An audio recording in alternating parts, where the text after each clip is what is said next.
Bayan, bibilis naman mong mulutan ng mga yun. Ginagawang hapunan, ginagawang ulam ang pulutan. Yun! Kanina pa ako Tagal na. pulutan dito. Talagang pinasarap ah. Madami na yan, ha?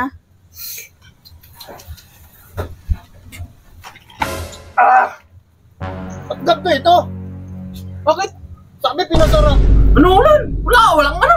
Celebrate mo! Walang pagganap eh. Grabe ka. Tanggap sa trabaho. Tapos wala ka lang. Ano? Sige. Inom. Oo, mag-inom tayo. Yun na! Tara. Interview Nagiinom na naman kayo, ha? Pwede ba kami mag-inom? Bakit? Anong meron? I-celebrate lang namin yung tanggap sa trabaho. Outfit check! Oh. Sa kagaling? Galing yan sa interview kanina, natanggap. Wow! Wow! Natanggap? Tanggap yan. Kalain mo nga. Basta, Kalain mo nga naman. mawala na, mababawasan dito ng tambay. First day niya bukas, mag-inom kami, pwede ba? Oh, sige, naging may natanggap pala eh. Kaya nga, tama-tama, meron ako doon lambanog na binabad. Ayan nung may niluto baga ako. Ay, tama, may niluto pa nga pala to. Oo, may pampulutan dyan, oh. Ayos yan. Magluto siya ng pulutan eh. Nakalista yun sa unang sahod mo. Kunin mo na, dali. Gamis na. Ito na, Oo, iso.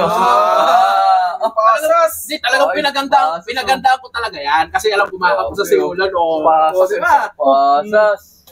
Oh, eto na. Yun o. Oh. Nagkakulutan to. Wow. Ang tasisig. Yun, tama-tama. Bupis yata. Bupis yan. Mukha lang upuan. Bopis. Ito lang muna, pinapatikim ko lang sa inyo, tinatapos pa yung niluluto dun eh. Hindi pa tapos. Tikman. Tikman, ang luto ni Katrina. Ano? Ayos na. Lagyan mo, alay mo. Ayos. Sa iyo, ikaw ang ano eh. Ikaw unang ano eh. Unang namulutan. Nakakabali naman ang pulso ito. Oh. Pasas. Sarap yan. Ay, may kalalagyan tayo nito kung nabubos natin. Grabe. Kaunti yan. Oo, ano. Sarap. Oh, di ba? Dahil lang sa birthday. Swerte pati kayo. Good mood sa Katarina. Pumayag mag-inom mo, di ba? Walang kapalag-palag. Mayag agad. Siyempre, may ano naman tayo celebration eh. Bagay. Alam mo naman, di pumayag yun. Tsaka yan eh. Parang... Pa-birthday sa akin yun. Ay, pa-birthday na rin. Ang tama nga pala, mag-birthday ka na rin. Tanggap ka sa trabaho. Very good ka talaga. Sa birthday pa, no? Sarap talaga si Katrina magluto. Yan, yun. Bilis ng tagay natin, ha? Mabilis yung pulutan. Mabilis yung pulutan. Tingnan ko. Tagayin ko lang to. Tingnan ko lang. Pagkatapos na lutuin yun ni Katrina. Woo! May! Ano? Tapos na yan! Hindi pa, iba pa. Pabintay yung ano mo, ubus na. Wala na agad. Oo, bilis masarap yung luto mo, nalakas na mong mulutan. Oo, pambihira naman. Nainaman naman masyado yung mga yan. Ay, ano gagawin natin? Ako magbibigay doon. Ikaw na magbibigay? Oo, ako magdadala doon. Dali mo na lang doon, ha? Oo. Oh, sige. Kaya ako, palalambot-lambutin ko lang to ng kaunti. Okay. Bayan, bibilis naman mong mulutan ng mga yun. Ginagawang hapunan, ginagawang ulam ang pulutan. Saglit na.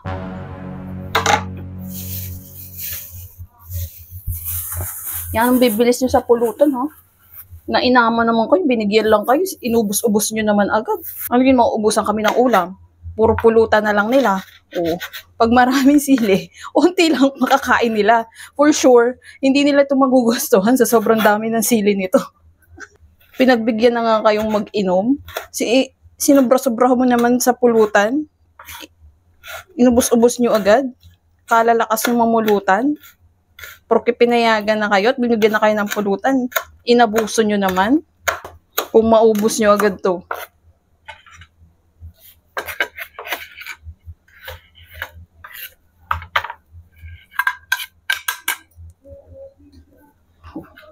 Madami-daming sili to.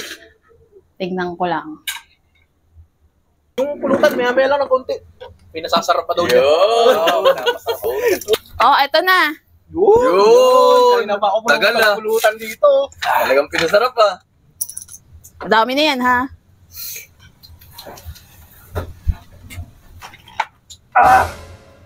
Ba't ganito ito? Bakit?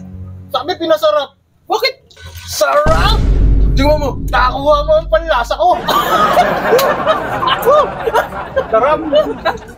Kaya gusto ko maanghang na maanghang. Ano nang yan? Kaya masarap na pulutan. Sobrang anghang. Sarap. Masirap! Ako nga daol ng dada. Sarap. Walang yan. Nagustuhan pa pala. Akala kong mapapaayaw ko na sila sa kanilang pulutan. Mukhang mauubos pa ata ang ulam namin. Putik na yan.